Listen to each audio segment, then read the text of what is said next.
we need to address the issue of the problem of calling them grooming gangs in the UK.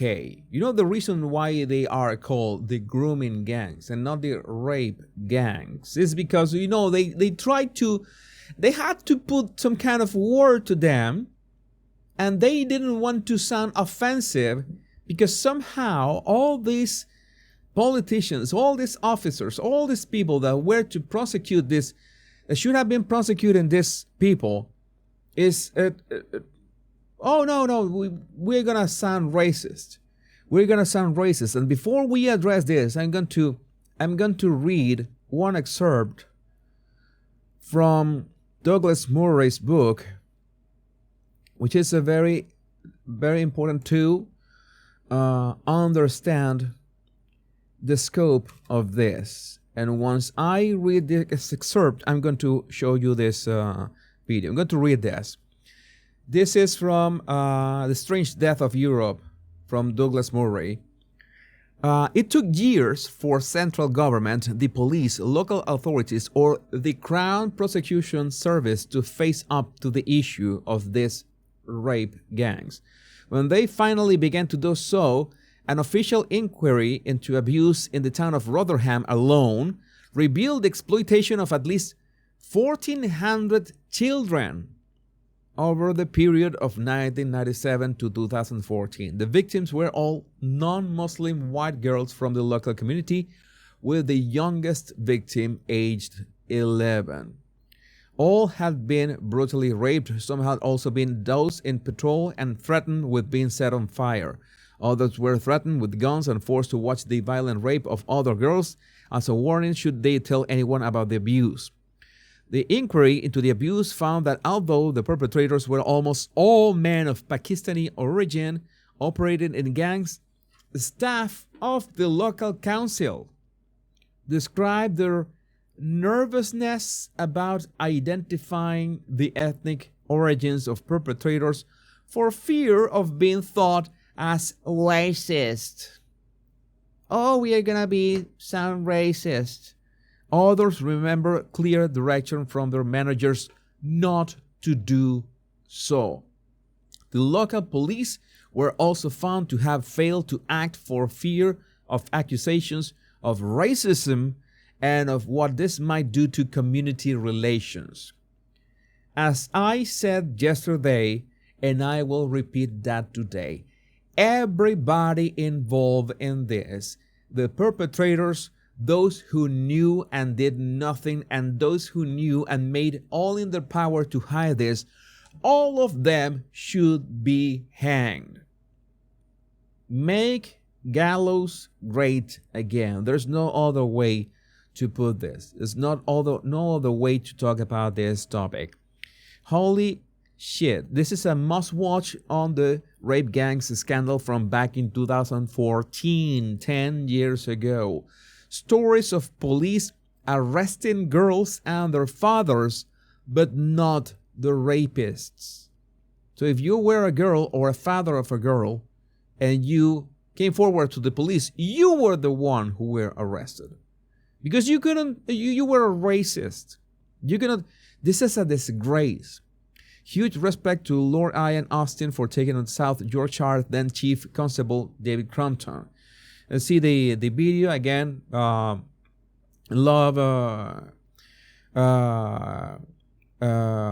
let's read that word in the chat. Forgot to say that trigger warning about this topic because it's unsettling. Sorry, I didn't say that at the beginning, but well, this is what these people are going. In 2008, an 11-year-old girl came to the attention of the police after she disclosed that she and another child had been sexually abused by a group of adult males. Just a few weeks later, she was found in a derelict house with another child and a number of adult males. Yet she was arrested, 11 years of age, she was arrested for being drunk and disorderly. She was arrested, an 11-year-old girl was arrested for being drunk and disorderly. And she was found with men. We are not talking about she was found with teens. Oh, no. She was found with men. How could this happen? What kind of is, we know that these people are animals. They're just animals, monsters. But how about those police officers that did this? And none of the males were arrested. Has your force identified the police officers involved in that and found out what went on?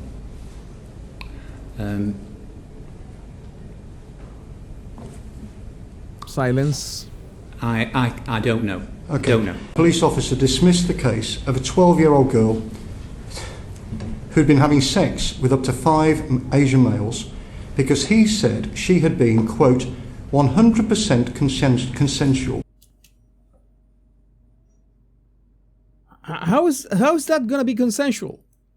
12 years old. What kind of madness is this? What kind of madness is this? In every incident. 12 years of age? I think that's unbelievable, to be honest. Have you identified who that officer was and found out what happened there? Can I just make one thing clear?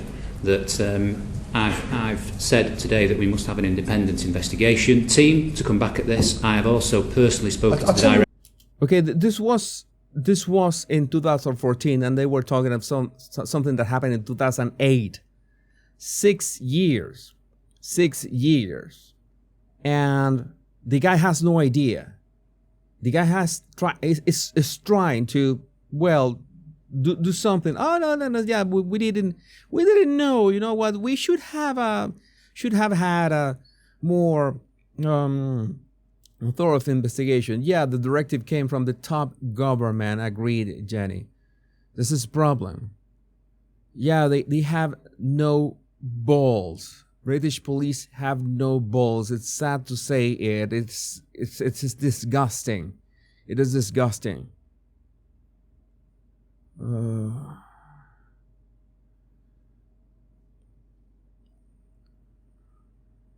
Spoken to the director of investigation. If a report, sorry, Mr. Austin, could the Chief Constable just finish? Please finish. I've also personally spoken to the director of investigations at the IPCC, and in order to involve them in this as well. Fathers had tracked down their daughters and tried to remove them from houses where they were being abused, only to find themselves arrested when police were called to the scene. Do you know what happened in that case? Chair, I don't seek to defend any of this, and that I've asked for I'm in the process of setting up an independent investigation because the number of staff at Rotherham over such a period of time means that it can't have credibility unless we have some independence to the investigative process. One of your officers decided that a 12-year-old girl was having sex with up to 5 adults and was 100% consenting in every incident. Should somebody like that be working for the police?